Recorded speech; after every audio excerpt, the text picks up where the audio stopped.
everybody. Thanks for stopping by the channel. Really appreciate it. Merry Christmas to everybody as the season is coming. This video is just a combination of a lot of short videos that I've taken that I wanted to share with you.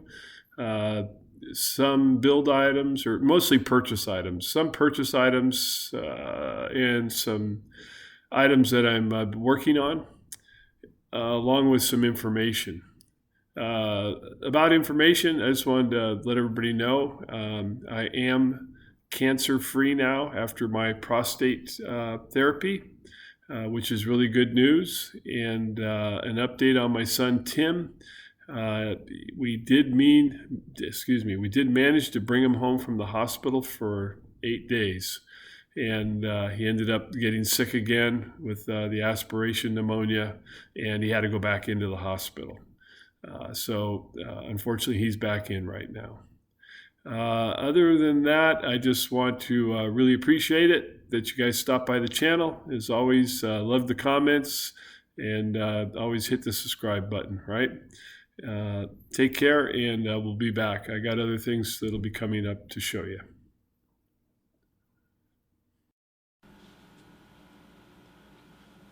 So I bought a new tool for the shop. It's up here called Center Quick, and it's a laser centering device. If you guys watch my channel, I know you probably watch Keith Rucker. He showed it, but I thought I would demonstrate it here. So I've put my collet device here, and I need to drill and tap these 1/2-inch bolts for 1/4-20. Lots of ways. I mean, I could do this on the lathe. Lots of ways to do this, but this was kind of a demo to go ahead and locate center. Now, for talking purposes, what I'm doing, I do not need exact center, exact, but it's part of learning a new tool, and I think this will really come in handy in a situation where there's a piece of plate with a large hole in it. There's a lot of different scenarios I think that may come up in the future. So let me turn on the mill, and we'll see how quick it centers up.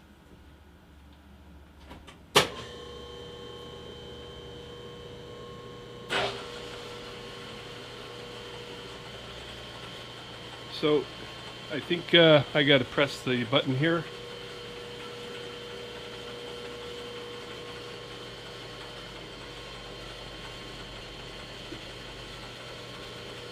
As my screen shuts off in the back, so let me readjust here. Bear with me for a second, and we'll come down a little bit closer. As you saw the unit spinning,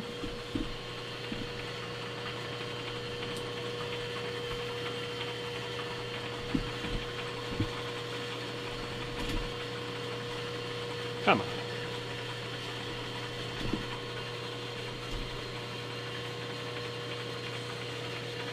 Okay, you can see it right over here. So if we, hey, here's another great tool in the shop. The Randy Richard Scribe. It's one of my favorite tools. Thank you, Randy. Okay, so the object is to find center here. Now, if you come down on the quill, it'll spread it, or you can actually stop it and adjust the laser. So I'm going to lock it right there just for a second, and we'll bring it over closer.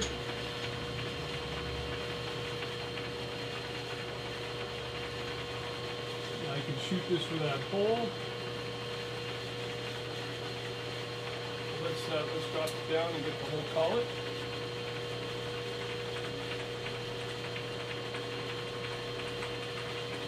So there's the whole collet.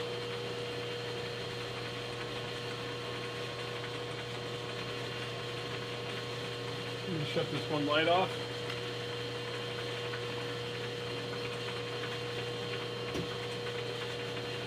Probably shows it a little better. And basically, pretty much lined up right there.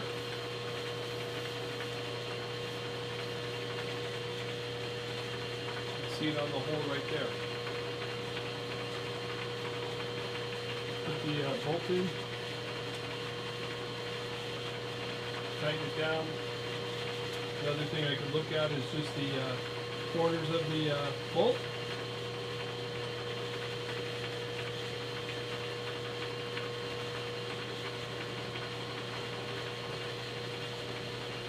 Just exactly how exactly you want to get.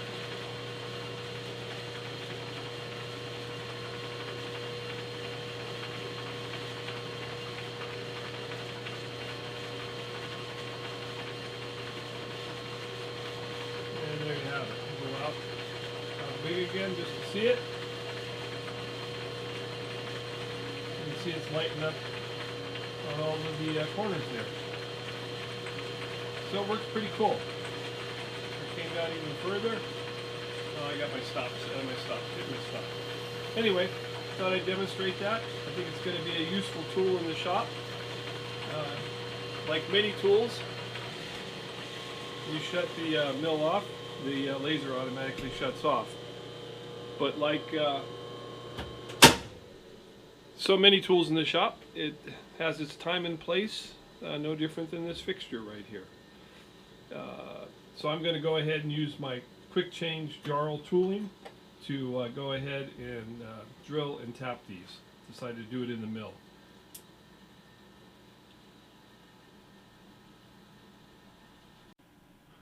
So why got the camera on, new things in the shop. This is a new cabinet that you may have seen in one of my past videos. Really happy with it, but got some stickers. Haven't had stickers, new stickers in a while. My previous toolbox was covered with stickers, and I've retired that box, so there went the stickers with it. But you'll see a little video. I bought the Fireball Minion. Got a Fireball sticker. My good buddy Harold, Amateur Redneck, Ragsdale Creek Workshop, Swan Valley Machine Shop, the RE Cave Shop, the Coyote. He's my competitor here, chasing materials and tools. He had extra one from Swan Valley, and that's how I got that one. Woods Creek Workshop, that came. And this guy's been around, Metalworks Machine Shop. I think the rest of them have been around for some time. Seeing this here, just have to talk about it. This was from my good friends Pierre and Phil. They don't make videos anymore. How come you guys don't make videos? Another loved, awesome tool in the shop is the hammer that they made and sent to me. Just an awesome tool, and these are the replaceable tips if you want to change the tips out. Great hammer. Thank you guys. I think I got some other new things that I can show you since we're doing that. Okay, we're back here at the OSB Labs. You can see my surface plate to the right and all the measuring gadgets. Having a lot of fun trying to do that. But I wanted to show you some items in here. So this was a new purchase. That'll be, I'll show it to you here in an upcoming video. But I picked up a cylindrical magnetic square. Those are the guys that'll hook on, and then you can go ahead and check the part. Beautiful piece. Picked that up the other day off of eBay at a real fair price. And looking here, I just wanted to show you this. My good friend and mentor, Chewy, who I've talked about in many videos. He picked up this block off of eBay, and I think it was $70 or something, I think is what he told me. Hell of a buy. And it's 3x3, got a little ding there, but measuring it, at worst, there's a 2/10 dip right here. Everything else is 1/10 and a half. It's just perfect. Anyway, he sent it over to me to shine it up on the grinder. So it's something I need to do. And is there something else I was going to show you over here? Oh, yeah. This may be a... oh, so I'm using the Steve Summers idea of putting a light in the cabinet to keep it dry. And this is a Interstate little 2-inch grinder vise. And it's always had a problem tightening. And here's a little clip.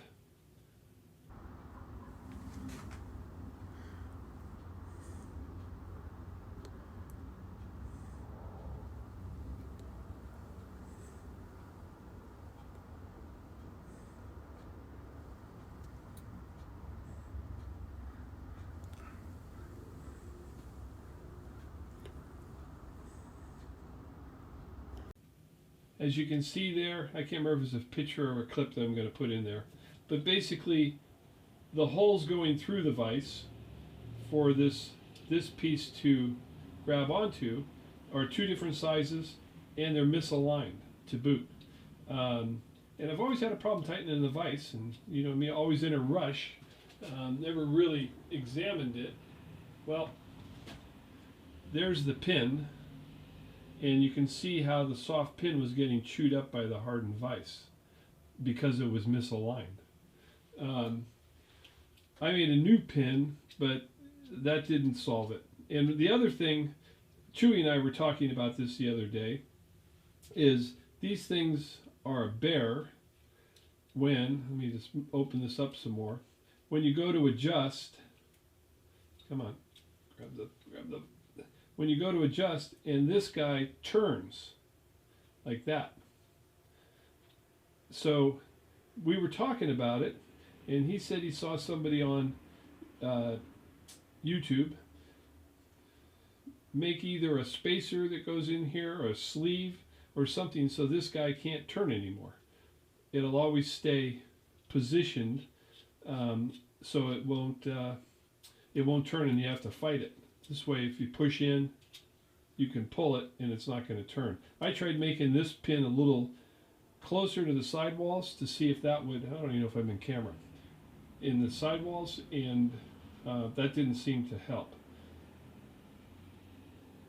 So another project ends up, I've got a 1/4-inch solid carbide end mill, and my plan is to go ahead.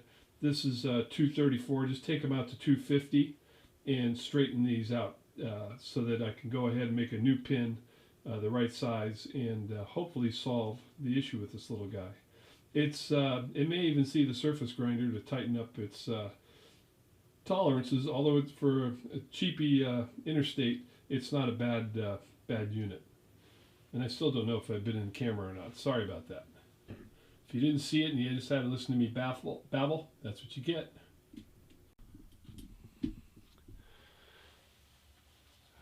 Well, another beloved tool, where we're talking about tools, is the precision stones that I got from Lance Balsey. There's nothing in this shop that doesn't get touched by these guys. They're fantastic. If you guys don't own a precision set of stones, all I can suggest is get them. Order them and get them. They are fantastic. Be nice if you put them away, though, Charlie. I just want to talk about my little Starrett box here. I purchased it at the past tool show some time ago, and never really knew who the manufacturer was. My assumption was it was a Union box. The markings on here don't say Gerstner. We'll flip to a photo of a recent Gerstner that I got, a before and after of cleaning it. Back from that. Well, as I was trying to determine the age of that Gerstner, Keith Rucker had sent me a link to someone that had done a lot of studying on Gerstners. And turns out this box is a Gerstner. It was in the listing that they had made them for Starrett, and it's mahogany, which everything matches what they said. All the the drawers have the numbers on the back and everything. It's just down below. It doesn't say Gerstner. Seeing the red felt, as I was working on the Gerstner that I'm restoring, or not restoring so much, but cleaning up, uh, my good friend Tom Lipton said, "Hey, I got a roll of red felt from Gerstner if you want it." And I said, "Of course, yes." So I'll have two matching boxes with red. Um, so looking forward to finishing that, and you may see some video on that. So we're going handheld here. Um, if you can see something there over in the corner over here, green, we'll get over there. So this is my Beverly Shear. It's a B3, and you can see basically the unit's about 12 inches long. The blade there is 5.5 inches, and it's got the Beverly Shear tag on it, a B3. Well, a friend of mine, old Mike, a metal master on Instagram, he found this guy on Craigslist, and there's Howard protecting it. And he called me up, and he goes, "Hey, look at." He goes, "Well, I want to tell you." I go, "I ain't gonna." He goes, "He's afraid I go pick it on him." I go, "No." And so it was in a photo, in a group of photos, kind of hidden. And I said, "Geez, if you're gonna buy it, you better get on it because someone's gonna see it. Everybody's looking for these doggone shears. At least I know about 4 people local to me." So he was hemming and hawing on it, and then the Saturday, this is a week ago or whatever, um, it had its own ad, and I called him up and said, "Hey, you better jump because now it's public. It's going to go." Well, he managed to purchase it, and he asked me if I'd run up and get it. It was about 15 minutes from my house. He lives a couple hours from here, and this is a Beverly Shear 2, and you can see, it's about 9 inches overall. It's a heck of a unit. Now this one doesn't have the tag, so it's not an original Beverly Shear. It's probably post World War II would be my guess. It's somebody built a heck of a nice stand, so it's not an import by any means, and it's got some markings down below here, but we haven't been able to track that down. Real nice tool, handles down below, and it's just sitting here waiting for Mike to come get it. And if he doesn't come get it, yeah, I got 2 shears. Okay, thought I'd show you that. And well, little adaptations to the. This is kind of a preview. If you can see, I hung my new angle grinder, battery-powered angle grinder here on my welding table. Really loving that for accessibility. The battery's overcharging. And then if we walk around the welding table to this side, I'm working on hanging clamps underneath the table. So I've come up with this idea to hang using I'm going to hang that there. So using the rod or the Tommy bar of the clamp to hold it. This was my first setup. The reason I'm drilling those 1/2-inch bolts is that I'm going to basically, my table is drilled and tapped 1/2-inch 13. So I'm going to put the bolts in from the bottom. They're only a 1/2-inch long, drilled and tap, and then there'll be a 1/4 20 coming up to support this rod.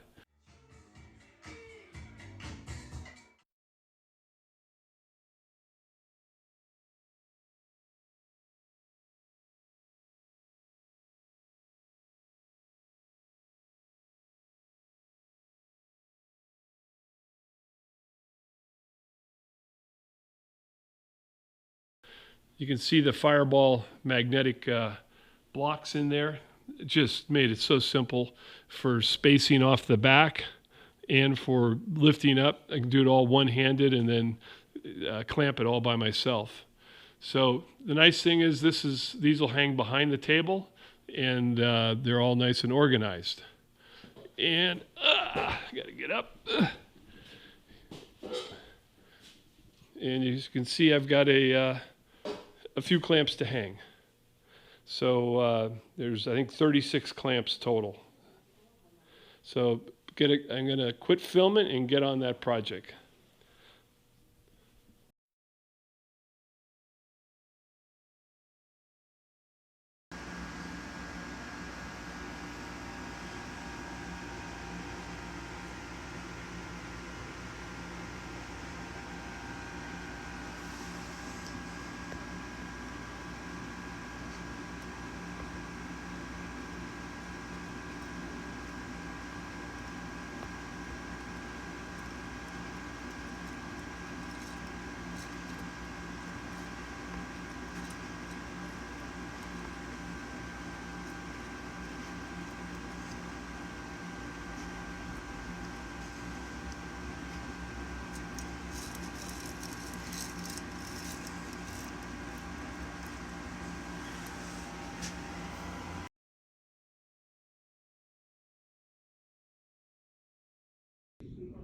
This is one of the books that I got from my friend Carl.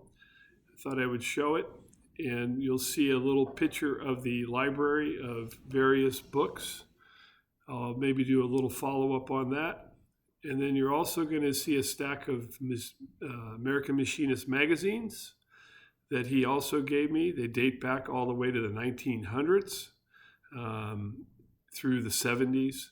There's the magazines. And then finally an ad from, I think it's 1938. Pretty awesome. So you'll be seeing more of that. That's a color ad in a magazine in 1938. Thanks for watching. Hope you enjoyed the video.